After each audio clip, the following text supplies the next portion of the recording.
What's going on with the strategy to phase out? The Labour government's commitment, as outlined in their 2024 manifesto, is to partner with scientists, industry, and civil society to work towards phasing out animal testing, with a focus on developing a roadmap with clear targets and milestones.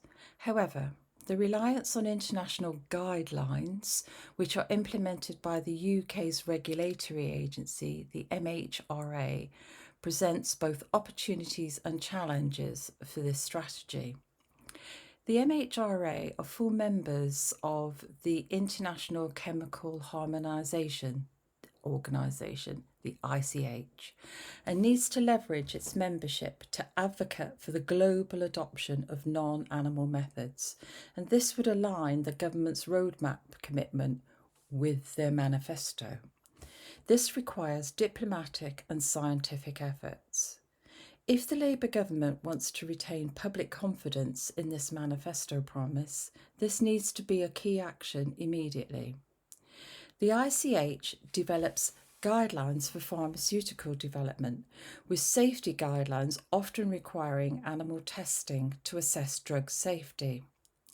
These guidelines are the cornerstone of the global pharmaceutical regulation, and their reliance on animal testing is the major obstacle to the government's phasing out goal.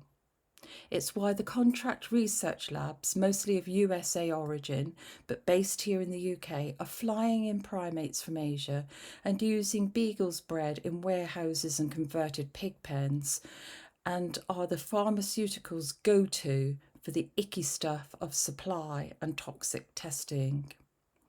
Without amending these guidelines, the UK risks developing drugs that cannot be licensed internationally, undermining the feasibility of the proposed strategy. The government has no intention of going down that road. Critics, including MPs and advocacy groups, argue that the government's approach lacks concrete steps to influence these guidelines, which is essential for replacing animal testing with replacements that are 100% human relevant. The clear absence of a timetable, a legislative basis for phasing out animal testing, further complicates these standards, not just locally, not just nationally, but internationally. There are critical flaws already in the implementation and development of these guidelines. Firstly, they are non-binding, and that's allowed an inconsistent adoption which can take decades without penalties. Their development is slowed by vested interests, that's industry and regulatory stakeholders. Their reliance on animal testing lacks scientific validation and undermines their regulatory utility.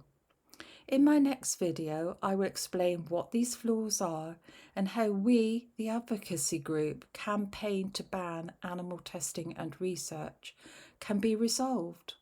The public is telling the public the truth.